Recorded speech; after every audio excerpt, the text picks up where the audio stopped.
I've been trying to have like a weekly schedule.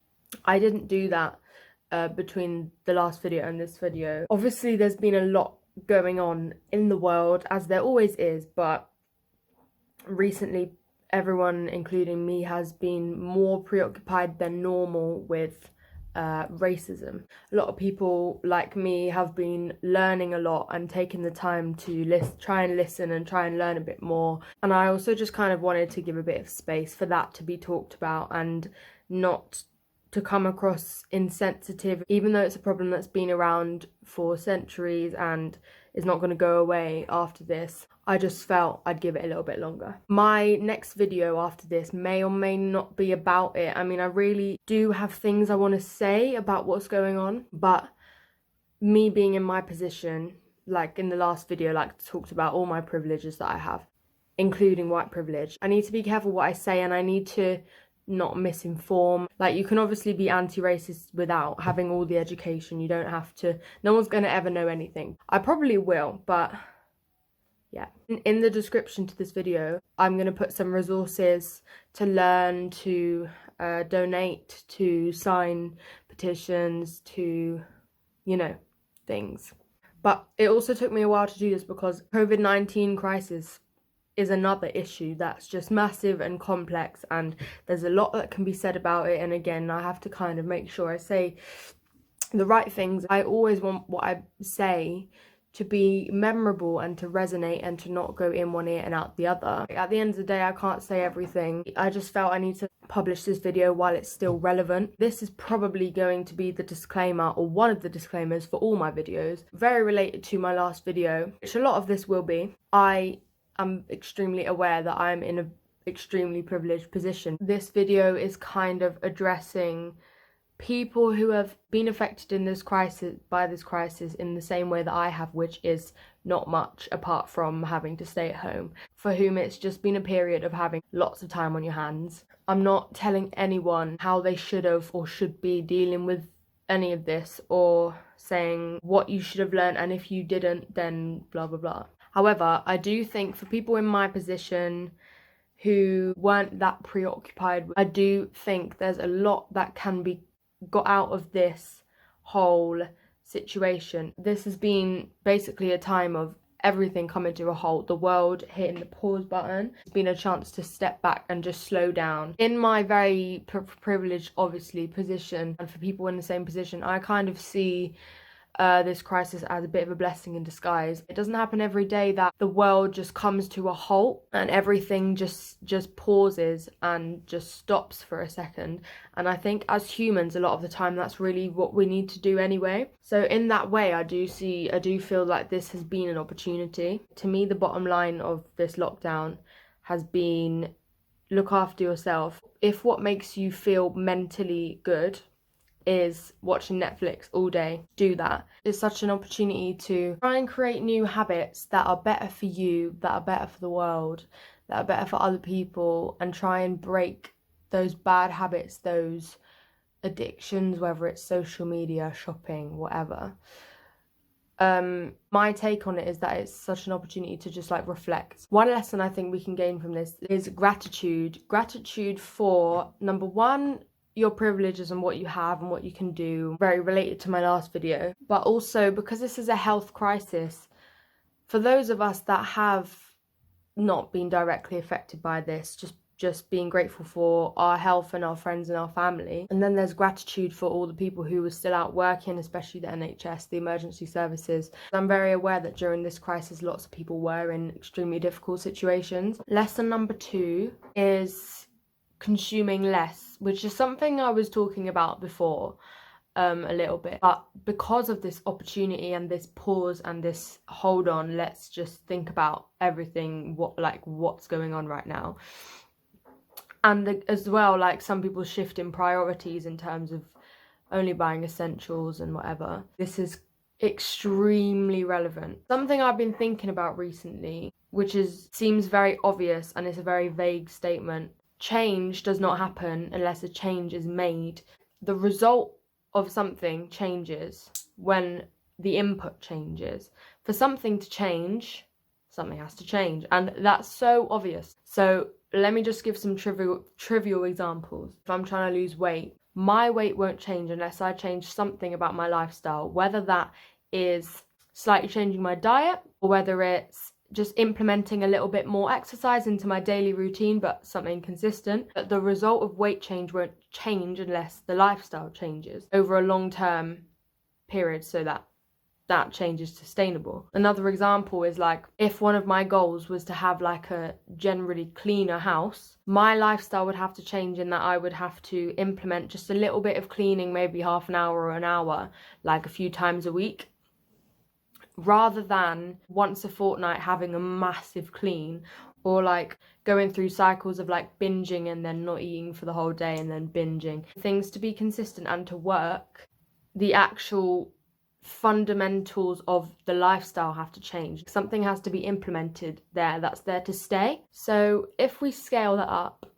much larger scale, climate crisis won't change unless we change. We, not just being individuals, being businesses and governments, just people in general. The situation won't improve unless something improves. Governments and businesses, like I've said before, when I'm talking about system change, hold the vast majority of that responsibility, but it does also come down to the consumer, simply because there's 7 billion of us. That's quite a lot. This is the overarching message of this channel. It's been on my mind a lot more now because of this pause. We live in a consumer society. It's essentially about how much businesses and governments and systems prioritize the consumer, i.e. the one putting money into whatever that is. Consumerism. In practice, what that looks like is materialism, addiction to buying things, increasingly being given quick and convenient options because that's what makes money.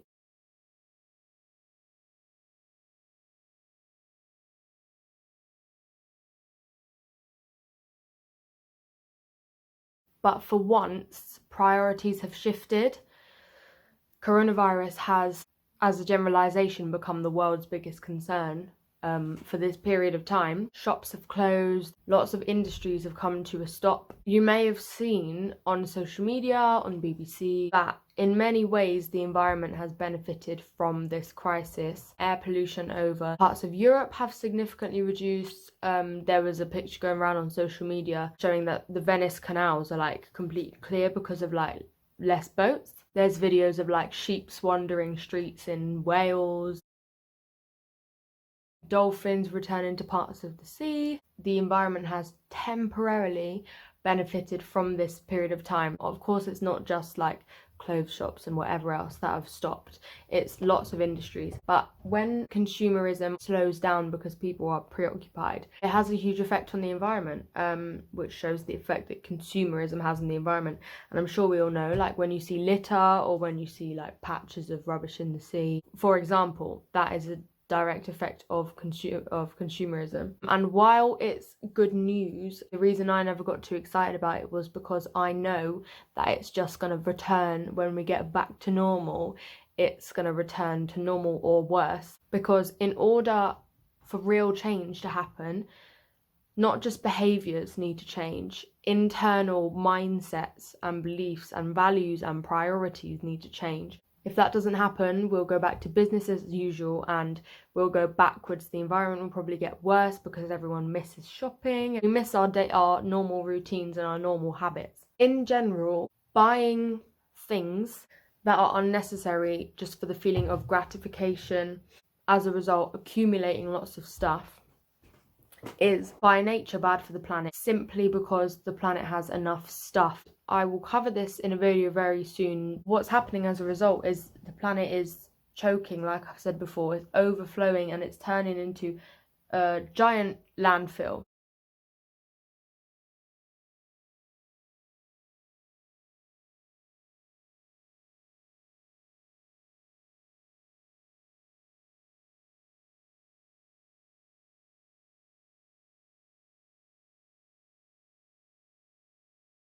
If we're talking about consumerism in terms of fashion, which a video is coming, it's coming. If I was to paraphrase some of the biggest problems about the industry, it would be difficult.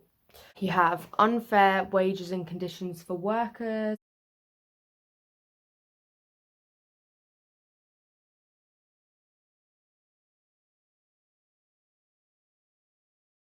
massive amounts of water pollution from chemicals involved and oils involved, air pollution caused by every stage of the manufacturing, cause ground pollution, massive landfill problems. Clothing takes up 5% of all landfill space in the whole world. It's effectively plastic pollution because lots of clothing is made out of synthetic materials which are made out of oil, like polyester, so they're basically plastic. You're throwing away plastic. People in my position have had a chance to just step back and think about things and just slow down, which is what especially the fashion industry needs to do. It's just a perfect opportunity to conquer this addiction that we have to buying things just for the feeling of dopamine and gratification. Stop accumulating things and just consume more consciously. How you consume more consciously is you don't buy things you don't need. If you're buying something because you want it, you have to really want it. Don't buy impulsively, and also buy things to last. Don't buy something just because you need a last minute dress for this party or whatever and you don't think you'll ever wear it again. No. Buy things to last. So much of what we buy as a society is just for such a temporary feeling of gratification. As you've seen, if you've watched my very first video, statistically 2020 is the year that we need to start thinking about what we're doing and start letting industries know that we know what they're doing. Then you throw on top of that the lockdown and the closure of lots of these shops. If we just step back and think and change our priorities around so that gratification and pleasure from buying new cheap things is much lower down on our list, it could make all the difference. I think this is the time, if ever, that it needs to be done. After lockdown, I expect to see all the high street stores, every single one, doing huge clothing sales, and I know that there are going to be thousands of people going to those sales. Like, for example, Primark is planning like a jumbo sale. To be honest, the thought makes me sick, but in a way, because they've got all this clothing now that they haven't been able to sell, it needs to be done. But it's going to be a frenzy of consumerism. But it's your choice, you watching this, to make the decision to actually not go to those sales, because the damage that the industry is doing is more important than the temporary feeling of pleasure that you get from buying things and getting a bargain when you don't need any of the stuff. If something doesn't happen within our minds and this doesn't move further up our priority list, which, yes, I do feel a bit weird saying because of the stuff that's going on now, if not, business as usual will happen. We will continue to see destruction, environmental damage, human damage, because it's extremely oppressive industry, and racist, probably even faster than before, because like I said, we miss all of our old habits that we used to have, ease and convenience. But for businesses, they miss their money, which is, as we will see in my video, what they prioritize over everything else. The way I see it is like a spring, the spring being environmental damage, and something heavy is on that spring, which is the lockdown. Soon as that eases off, the spring will pop back up again, unless we put something heavy on there and leave it there. While we're on the topic of fashion, it is actually very relevant to the things that we've all been thinking about recently, i.e. racism, because the industry is so oppressive because of the fact that their workers are almost always in developing nations like Bangladesh, like Vietnam, like Pakistan. So obviously employing people of colour.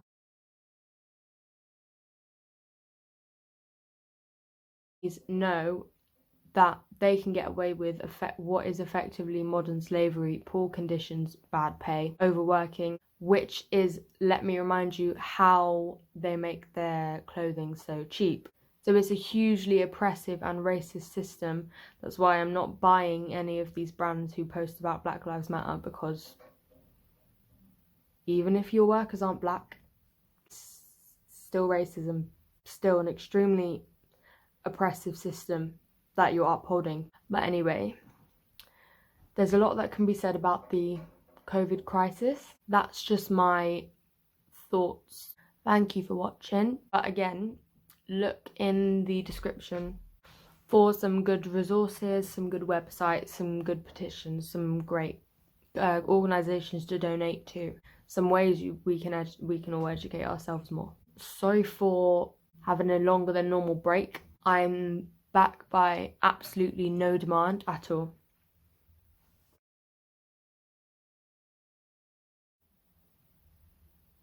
Right, okay, well, just get on with it, innit? For it to not be on my private... No, don't say that. I'm going to get this filmed for 100% sure. Because, like... But... for a second I thought that I wasn't recording. Oh my gosh. People keep walking past.